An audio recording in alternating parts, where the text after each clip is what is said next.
नमस्कार दोस्तों। कहानी को आगे बढ़ाते हुए वह कौन थी। जब हम पुनः बस में बैठे और बस वहाँ से चली तो मोटी मोटी बूंदों की बरसात होनी आरंभ हो गई। बादल की गरज और बिजली की चमक के साथ छींटे कुछ प्रलय की सी स्थिति बन पड़ने के संकेत तो पहले से ही दे रहे थे। छोटे छोटे ओले भी बस पर गिर रहे थे। 2-3 दिन से शिमला में भारी बर्फबारी हो रही थी, मगर बस का ड्राइवर कुछ ज़्यादा ही जीवित किस्म का आदमी था। उस मौसम में भी चल रहा था। चल पड़ा। स्थिति कुछ ऐसी बन गई कि ठंड से बस के समस्त यात्री कांपते रह गए। ठंडक से बचने के लिए जिसके पास जो था उसी को पहन ओढ़ लिया।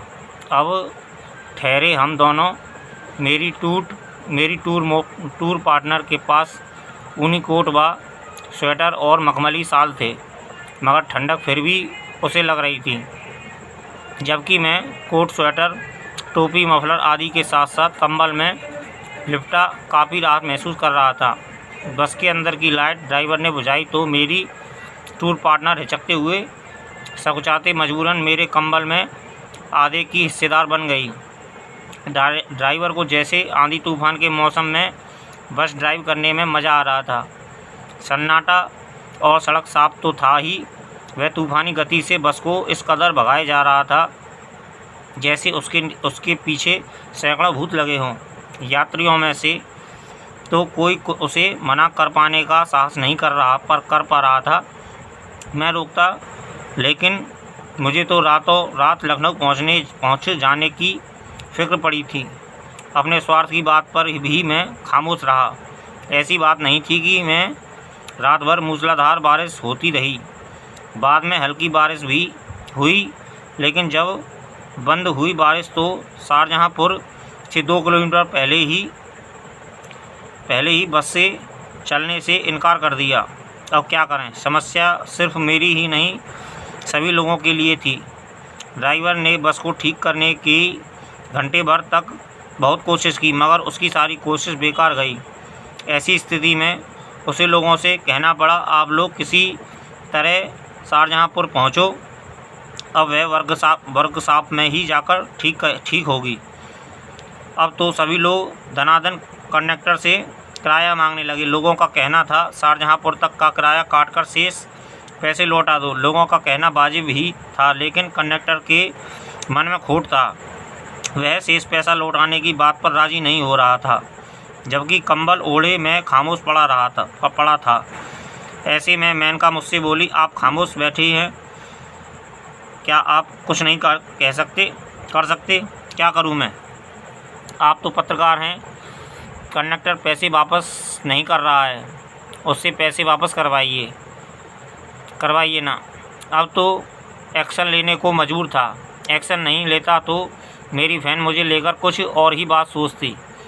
जब उसके सामने गया तो उससे बात की तो वह बोला, भाई साहब, आप तो पत्रकार हैं, आप बताइए मैं अपनी नौकरी कैसे खतरे में डाल सकता हूँ। मैं समझ गया वह मुझे पट्टी पढ़ाने की कोशिश में था। ऐसी स्थिति में तो मुझे ही अपना रवैया बदलना पड़ा। देखिए महोदय, आपकी नौकरी शेष पैसे वापस लौटा देने से खतरे में नहीं पड़ेगी, बल्कि पैसे ना लौटाने से खतरे में पड़ सकती है। मैं समझ गया वह पड़ सकती है। आप मुझे मेरे विभाग से संबंधित कानून बता रहे हैं। वह तमक कर बोला, आप ताव ना खाएं तो बेहतर होगा। मान्यवर, सब कुछ जानते हुए भी अनजान बनने के कारण आपके विभाग के कानून की याद दिलानी पड़ रही है। प्यारे, अकड़ोगे तो पब्लिक आपको घसीटकर शाहजहाँपुर के लिए किसी थाने में ले जाएगी। तब आपकी नौकरी ही नहीं बहुत कुछ जा सकती है। मेरे सख्त रवैये ने उसे कुछ पानी कर दिया। मजबूर होकर उसने लोगों का पैसा वापस लौटाया। पैसा पा लेने के बाद तो सभी शाहजहाँपुर की ओर पैदल भागे। अब वे सब लोग मुझसे प्रभावित थे। हम दोनों भी अपने सामान के साथ किसी तरह शाहजहाँपुर पहुँचे तो पहुंच तो गए, लेकिन बुरी तरह से थककर चूर हो गए थे। मेनका ने मेरे सामने एक शर्त रखी। क्या ऐसा नहीं हो सकता? कैसा? मैं उसे देखने लगा। अभी तो 1:30 बजे हैं। यहाँ पहाड़ी ढलान पर मेरे बूढ़े नाना रहते हैं। वे एक मंदिर के पुजारी हैं। वहीं चलकर शेष रात बिता लें। सुबह यहाँ से चलेंगे। मैं तनिक हिचका। कुछ कहने ही वाला था कि वह बोली, देखिए ना, मना मत कीजिए प्लीज़। उसने बड़े ही अपनेपन के साथ मेरा हाथ पकड़ लिया और खींचती सी चल पड़ी थी।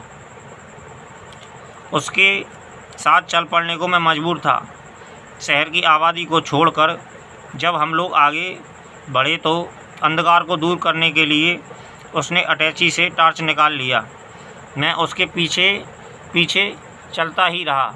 जाने क्या हो गया था उस वक्त मुझे कि मैं सम्मोह सा उसके पीछे पीछे चलता ही रहा। मुझे थकान भी तो नहीं महसूस हो रही थी उस वक्त। उसके साथ मैं ना जाने कितने ऊबड़ खाबड़ रास्तों को पार कर उस पहाड़ी पर पहुंच गया था। एक जगह मैं दम लेने को रुका। अभी और कहाँ तक चलना होगा?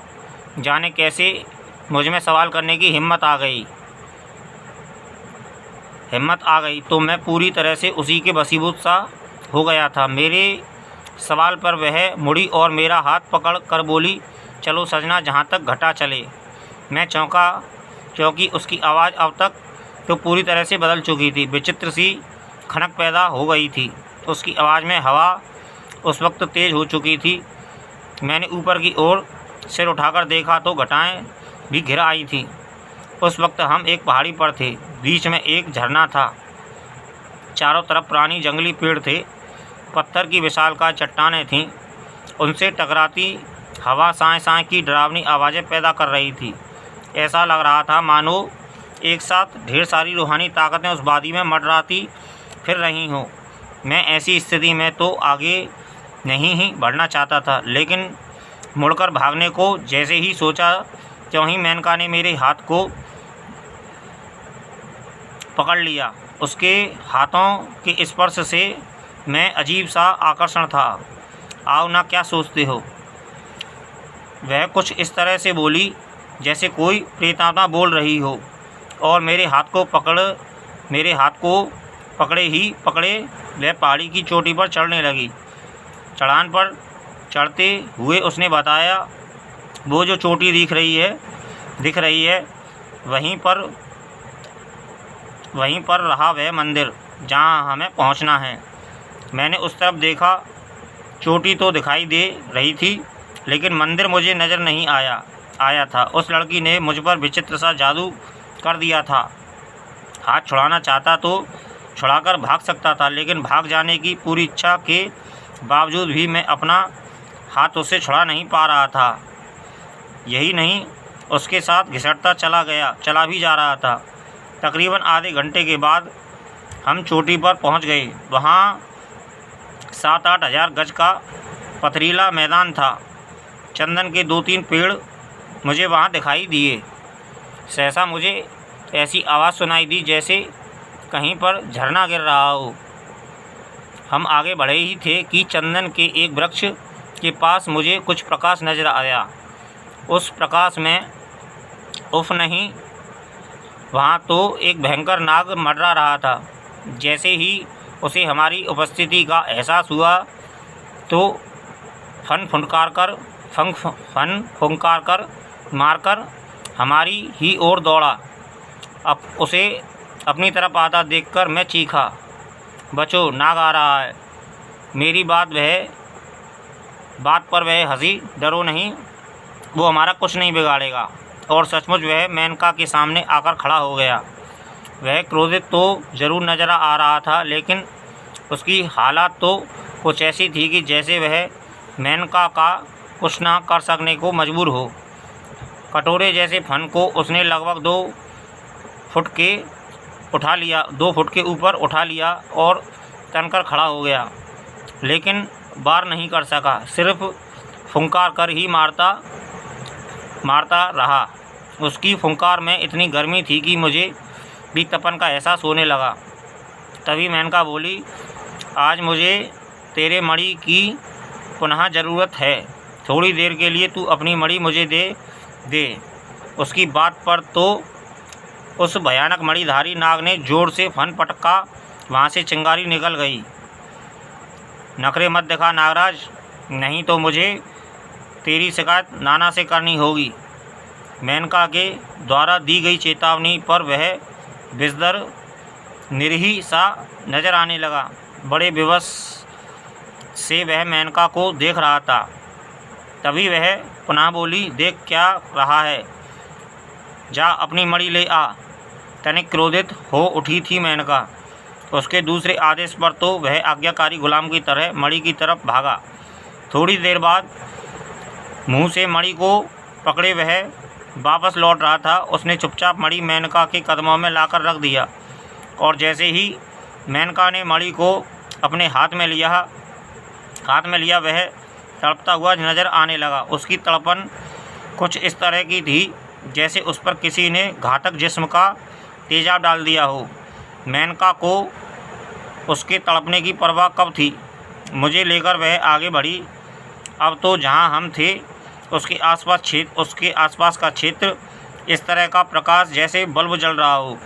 करीब 100 कदम आगे बढ़ने पर मुझे मित्रों और कहानी को फिर तीसरा पार्ट आगे सुनाएंगे और इस कहानी को यहीं विराम देते हैं। वह कौन थी।